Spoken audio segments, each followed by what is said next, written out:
बात करने के लिए AIMIM के प्रदेश अध्यक्ष विधायक अख्तरुल इमान जी हैं।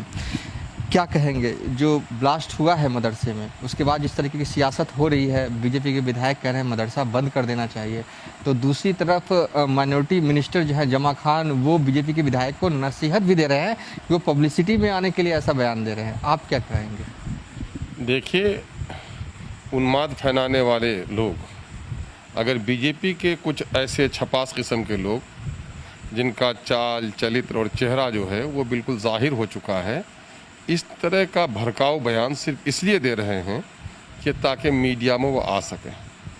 और ऐसे लोग जिन लोगों को एक लंबे अरसे से धार्मिक उन्माद का पाठ पढ़ाया गया है, उनको कुछ संतुष्टि मिले।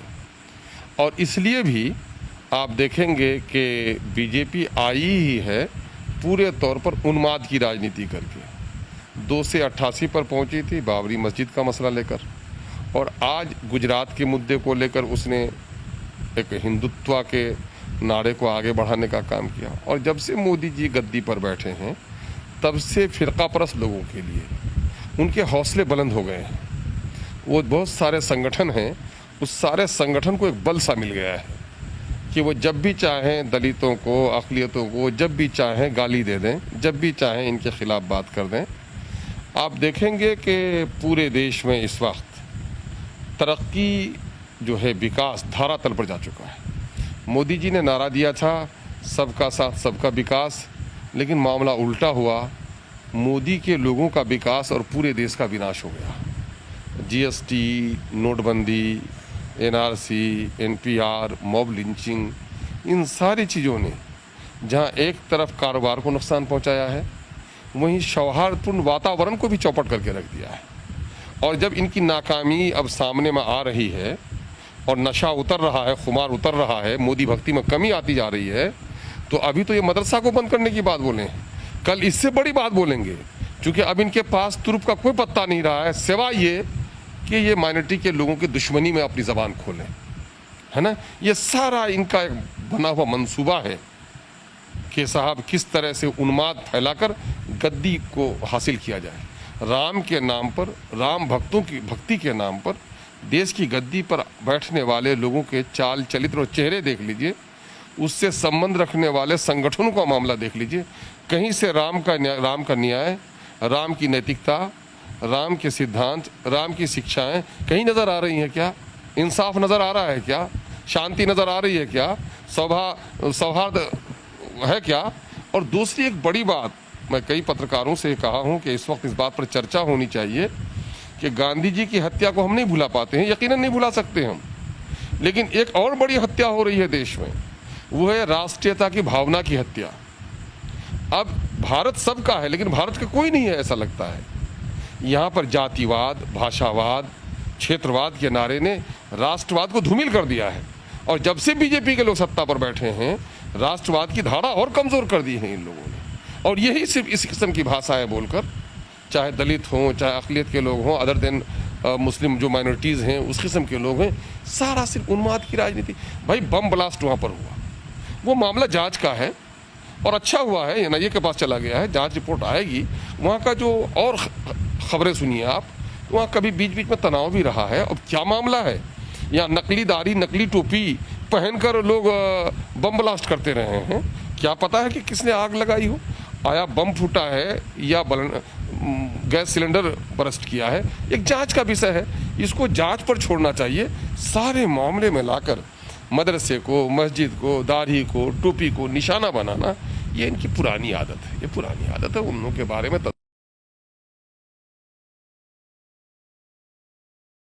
हो रही है जीत। एक तरफ जीतन राम मांझी हैं, मुकेश सहनी हैं, लगातार एक तरह NDA में दबाव बना रहे हैं, खटपट दिख रहा है, ऑल इज वेल की स्थिति नहीं है। कहीं ना कहीं आपको भी ऑफर आ रहे होंगे, या तो JDU की तरफ से या RJD की तरफ से, आप भले ही कुछ ना कहें। देखिए, असल होता ये है कि जब भी गठबंधन की सियासत होती है, गठबंधन की हुकूमत होती है, ये पुरानी बातें हैं। सौतन वाले घर में कभी शांति नहीं रहती, लेकिन चलता है। तो इन लोगों का मामला वही है, एक दूसरे पर दबाव बनाना, है ना, अपने वर्चस्व को स्थापित करना, साथ चलना भी एक दूसरे को कमज़ोर करने की साजिश इनकी है। चूँकि जनता के हित को कोई नहीं देख रहा है। सारी पार्टियां या नेता इस वक्त अपने निज स्वार्थ की बात करते हैं, निज पार्टी की बात करते हैं। रातों दिन ये लड़ाई लड़ने की जरूरत नहीं है। बिहार की जनता ने अगर मैंडेट दिया है तो बिहार की जनता के बच्चों की पढ़ाई के लिए, बीमारों के इलाज के लिए, नौजवानों के रोजगार के लिए काम करना चाहिए। रातों दिन कुर्सी हिलाना, इसका भागना, उसका आना, उसका जाना, ये अच्छे तेवर नहीं है राजनीति के। इस राजनीतिक गिरावट से देश का नुकसान हुआ है, राज्य का नुकसान हुआ है। राजनीति अपनी तमाम तर जो राजनीतिक वो हैं, उसूल हैं, वो सारे धरातल पर चले गए हैं। इसलिए इन पर मैं टिप्पणी नहीं करता। मेरा हाल तो ये है कि एक तरफ है माह रोशन, एक तरफ है माह रू, दो तरफ की आग में कैसे बचाए आबरू। कोई हमें निगल जाना चाहता है और कोई हमें दबा देना चाहता है। लेकिन मैं विश्वास है जनता पर कि संघर्ष की राजनीति बैरिस्टर असदुद्दीन ओवैसी की राजनीति है और हम कभी भी सत्ता के लालच में राजनीति नहीं करते। हम लोग राजनीति करने आए हैं न्याय के लिए और अपने अधिकारों की प्राप्ति के लिए, है ना। विकास हो क्षेत्र का, न्याय हो, इंसाफ की आवाज़ बुलंद करने के लिए हम आए हैं। हम कुर्सी के तलबगार नहीं हैं, न ललचाई हुई नज़र से किसी पर देखते हैं, न किसी से। अपना काम है, अपना काम किए जा रहे हैं। जो हमारा विधायी दायित्व है उसका निर्वहन कर रहे हैं। ये क्या सांप और छिपकली और बिल्ली और चूहे का खेल हो रहा है, उससे बहुत बेनियाज हम लोग रहते हैं। आपने अभी कहा कोई हमें निगल जाना चाहता है, कोई हमें दबा देना चाहता है, मतलब इसका क्या हुआ? जिन लोगों की तरफ आपने इशारा किया, जो शक्तियां हैं इस वक्त, तो वो सारी शक्तियां चाहते, वो नहीं चाहते हैं कोई कि दलितों की और अक़लियतों की कोई मजबूत आवाज़ उठे। और ख़ास करके सीमांचल के लोग, जहां इस वक्त आज़ादी के 73 सालों के बाद भी जो तरक्की की कोई किरण नहीं पहुंची, सबसे निरक्षर लोग, सबसे बेरोज़गार लोग, सबसे ज़्यादा पलायन, बाढ़ से सबसे ज़्यादा प्रभावित, कटाव से विस्थापित, इन्फेंट मोटिलिटी रेट सबसे अधिक, वहाँ पर पलायन सबसे ज़्यादा, इसके बारे में कोई बात करने नहीं देना चाहता। इसलिए चाहता है कि उस क्षेत्र को गुलाम बना कर रखा जाए, है ना।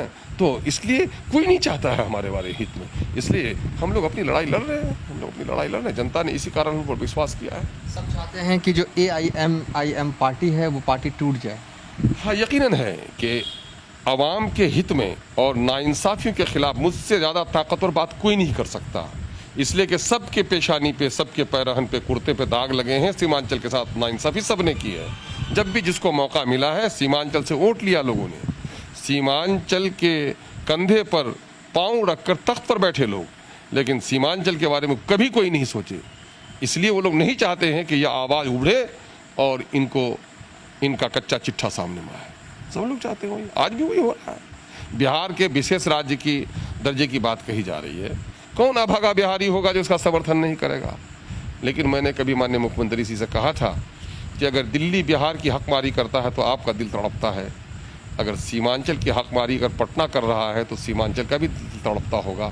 सीमांचल के लोगों के साथ इंसाफ कीजिए। वही आवाज़ आज भी करो। बल्कि सीमांचल ही नहीं सिर्फ, बल्कि उन क्षेत्रों में बिहार के जिन क्षेत्रों का विकास नहीं हुआ, जिस समुदाय का विकास नहीं हुआ, न्याय पे आधारित समीक्षा होनी चाहिए हर 5 साल के अंदर में। कि 5 साल की हुकूमत में लोगों को जो लोग पीछे पड़ गए थे वो ऊपर उठे कि नहीं।